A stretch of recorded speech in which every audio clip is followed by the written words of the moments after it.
em função da medicina funcional integrativa, porque eu acho muito interessante a forma que lida com o paciente, olhando a saúde e não a doença, né? Sim, como é que a exatamente. gente trabalha a saúde para não adoecer, inclusive. Exatamente. Então, achei muito legal mesmo.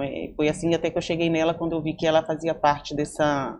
Ela tinha essa linha de trabalho, né? E assim, quando a gente fala de um envelhecimento saudável, esse gerenciamento do envelhecimento, ele começa o quanto antes. Então, quanto antes você começa a se cuidar, nutrir seu corpo, ajustar seu estilo de vida, sua alimentação, a parte do estresse, né? Que hoje estamos viciados em estresse. Tá todo mundo ligado no 320, com o pé no acelerador. É até bonito ser estressado. É até bonito, né? É cool ser estressado. Exatamente. Existe uma culpa na não produtividade hoje em dia, né? Então tá todo mundo assim, over de tudo. E quanto antes você entrega pro teu corpo aquilo que ele precisa, melhor você consegue fluir ao longo dos anos, né? Eu costumo dizer que a conta chega das suas escolhas. Então, se você demora para priorizar a sua saúde, seu bem-estar, essa conta ela vai chegar mais cedo ou mais tarde. E muitas vezes essa conta chega na menopausa, né? Então, é uma mulher que já tá cansada, esgotada, com rotina de filho, casa, marido, trabalho, uma série de coisas, e o corpo dela começa a perder aquilo que ele precisa, que é a parte hormonal, que comanda, né? Eu falo que os hormônios, eles são... A gente entendeu o corpo como uma grande orquestra, os hormônios são o maestro. Se o maestro manda ali o comando errado, a música inteira desafina, né? Então, é um momento onde ela mais sente. Até foi legal aquele dia que a gente conversou na consulta, né, Paula? Existem dados científicos que trazem que o maior índice de separação é na menopausa. Separação entre os casais, de troca de emprego, né, de mudanças grandes na vida dessa mulher, muitas vezes porque o lado emocional dela está afetado pelo desequilíbrio hormonal. E aí ela acaba tomando decisões intempestivas, a tolerância está menor, a paciência está mais limitada e acaba, né, tomando decisões que normalmente não tomaria. Sim. Bom, que sorte a minha então que eu não separei, porque segunda vez, né? Porque eu entrei na menopausa tem 4 anos, né? E era pandemia, né? Então não tinha como. Exato. Não, marcar deve ter sido consulta. ainda mais caótico. E exatamente. Né? Eu sou uma pessoa que já treino há mais de 15 anos, né? Então, sou atleta, gosto disso. Talvez eu não tenha sofrido tanto por isso. Porque eu fui procurar mesmo a médica depois de 2 anos, né? Que é quando a pandemia foi passando e dava para marcar, e que eu percebi que tinha algo errado comigo. E você começa, às vezes, a ficar até meio depressiva, né? Acho que a gente vai falar disso. Também são sintomas, né? Que a menopausa nos afeta, né? Mas começando aqui um pouquinho, Laísa, eu queria que você explicasse para nós qual é a diferença da menopausa para perimenopausa. Tá, então vamos lá. Menopausa, pessoal, é um diagnóstico clínico. Ele é a ausência de menstruação por 12 meses. Então, é um diagnóstico retroativo. A mulher ficou 12 meses sem menstruar, a gente fala, está na menopausa.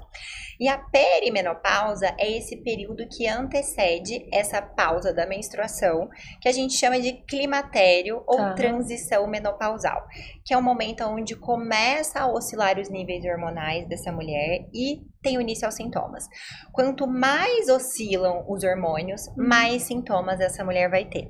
Então, a primeira coisa que costuma se alterar, geralmente, é a questão de sono, de irritabilidade, de humor, que são sinais que a progesterona está caindo. E, falando em idade, em média, de 45 a 55 anos, esse período ali se inicia até o término, porém, temos observado cada vez mais cedo casos de menopausa precoce, né? Então, que acontece antes dos 40 anos. Então, por doenças autoimunes, muito comum em paciente que tem hipotireoidismo de Hashimoto. A minha mãe é um caso desse. Minha mãe menopausou com 38 anos. Isso anos atrás, né? Na época ainda que se falava que o hormônio dava câncer, que não tinha boas opções. Então, pensa uma mulher hoje com 38 anos, com uma vida inteira pela frente, casa, filho, marido, trabalho, tem que dar conta de viver sem hormônio, né? Caramba. Exato. Muito então, a gente, jovem. Muito jovem. A gente observa, então, mulheres com doenças autoimunes, estresse também é um fator de risco para ter menopausa precoce.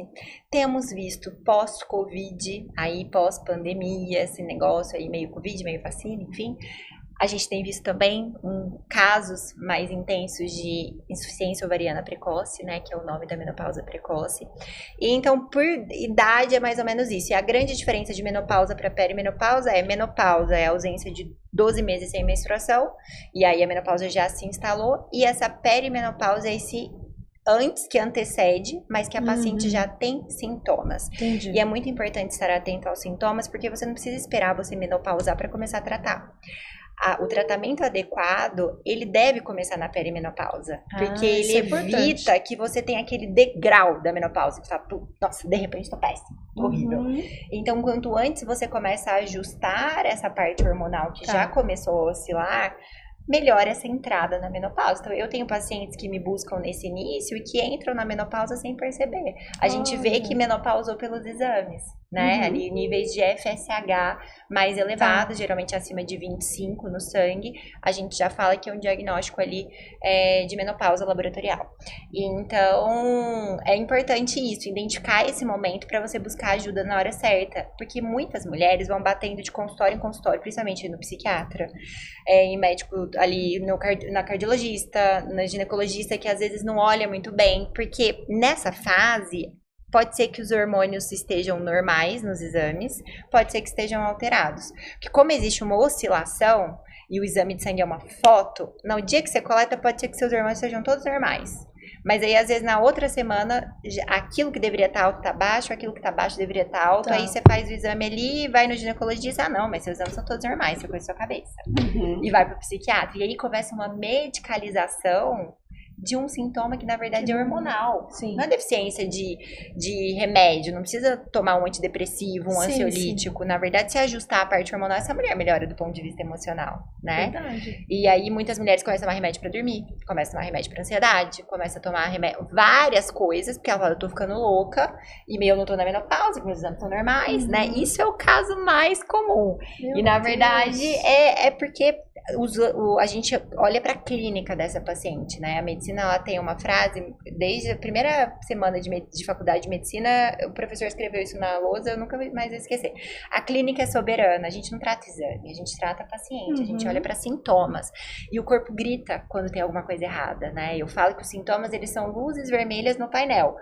A gente tem a opção de levar o carro na oficina, né, ali no médico, ou seguir andando e esperar ele deixar a gente na mão ali no meio da estrada. Então, quando começa essas luzes vermelhas ali no painel, você tem que entender que você não tá no seu melhor estado, na sua melhor versão, que tem alguma coisa acontecendo, e buscar a raiz dessa disfunção. Sim, perfeito. Muito bom. É bem por aí mesmo. E ela raiz, né? E ela falando, parece que eu vi uma montanha russa, né? A gente vem assim, e eu acho que se a gente não trata o hormônio, eles vão caindo, aí a gente desce aquelas descidas que dá aquele frio na estômago.